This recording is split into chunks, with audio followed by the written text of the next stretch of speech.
In 1999, one fraction of the recently disbanded group Wenge Musica was performing at the Zenith in Paris. And that concert was something else. It is almost as if the leader of that fraction, JB Mpiana, was consecrated. Everything was perfect. Everything except for one detail. The other administrator, Alain Makaba, who had stayed with JB during the disbandment and who had been the main lead guitarist of the group since its birth in 1981, was missing for most of the concert. He came at the end to perform one song, but he was unrecognizable.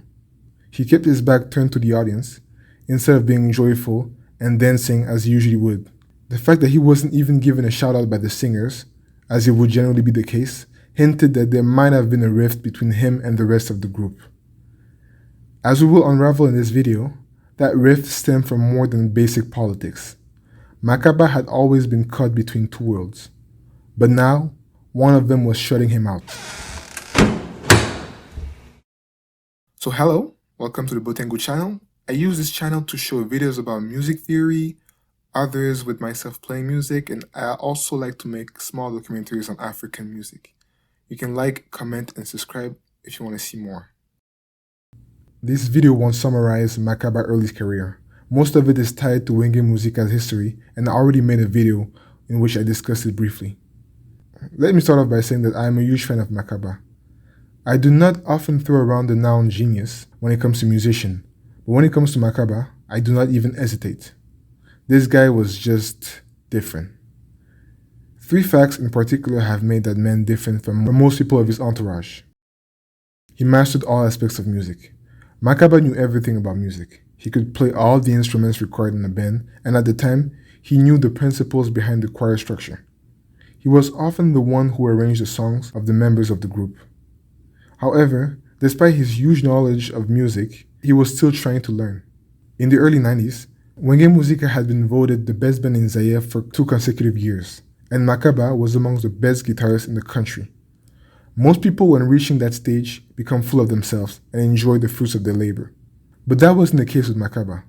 He actually registered for a jazz class in the UK and continued learning about music, which considerably reduced his time spent with the group. As I said, he was different. The knowledge Makaba had about music put him in a great position to change the sound of his group. He revolutionized the sound of his group. Many of the people in his entourage will tell you that Makaba was the mastermind behind Wenge's sound. The jazz classes that he had taken paid off a few years after he fully rejoined the group. But even before that, he had already done a lot. He made full use of the synthesizers that had become more and more present in the very conservative musical landscape of Zaire.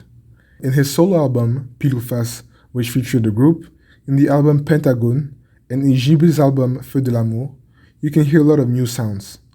New timbres, new melodies, borrowed from jazz and zouk music.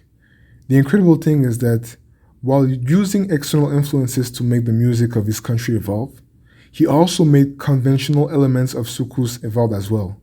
So much that some of his elders, such as the legendary singer Papa Wemba and the powerful guitar player Roxy Chimpaka, were in awe of his talent. He was making the sound evolve in every direction, so much to make both foreign and local listeners agreed on his talent. Once again, he was different. However, his different contribution went beyond the type of sound he brought. As previously discussed, Makaba wanted to make his band evolve more towards the direction of world music, not only from a musical perspective, but also from a professional perspective. He made his solo album while simultaneously working on the album that the group was making. His solo album featured guest artists that the Wenge members used to idolize when they were young, like King Kester Emenea, Luciana de Mingongo, and Dindo Yogo.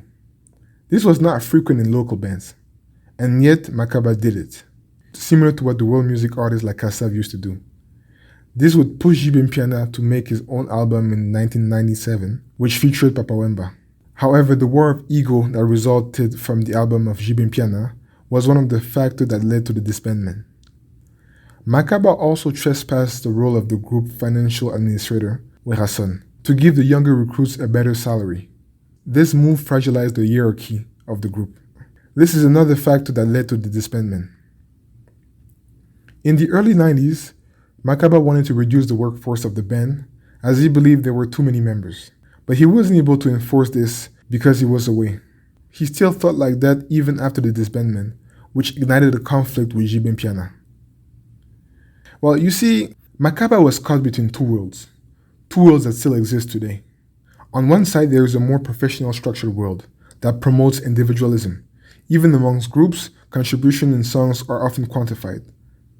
There is a certain level of equality and balance between the collaborators in the song, and instrumentalists are not left behind as there are royalties to compensate for their work. In the other world, we have large bands full of talent, and collectivism is promoted, which I believe is also the reason for rich and creative songs. However, this system often ends up with a brutal hierarchy. Recruits at the bottom of that hierarchy, who are sometimes desperate to make money on the side, are strictly forbidden from collaborating with other orchestras. There is less professionalism, people come and go as they please, there is more instability, no written contracts, there is also the confiscation of passports when touring in foreign countries, and there are no royalties for most members. Many guitarists in the country have complained about it. The famous guitarist Benico Popolipo, for example, stated that despite his huge informal contribution to Zaiko Langalanga and to Kofi Olomide's Quartier Latin, he only had a miserable salary and wasn't even aware of royalties. He hasn't been able to profit from his art in the long run, despite having literally changed the sound of Soukous music. Werason's legendary guitarist Kapaya went to the SACEM, an organism responsible for the defense of artists' rights, and he was astonished to see that the royalties of the song that he had made on the group album went to his president, Werason. It was the latter world that Makaba was trying to change using the principle of the former. It worked up to a point, but after Wenge's disbandment, other influential members of the group had different ideas in mind. Jibin Piana was going to be the central figure, and the same brutal hierarchy seen in other groups was going to be imposed. Finally, as you may have guessed, Makaba had two choices: love it or leave it. That 1999 Zenith concert was one of his last before he left the group, and it is reported that he had had a dispute with Jibin Piana before going on stage. Speaking of that concert, there's actually something more symbolic in those images. Maybe Makaba was turning his back on more than just the crowd. Maybe he was turning his back on the whole system that, as he noticed too late, was not ready for him nor his ideas.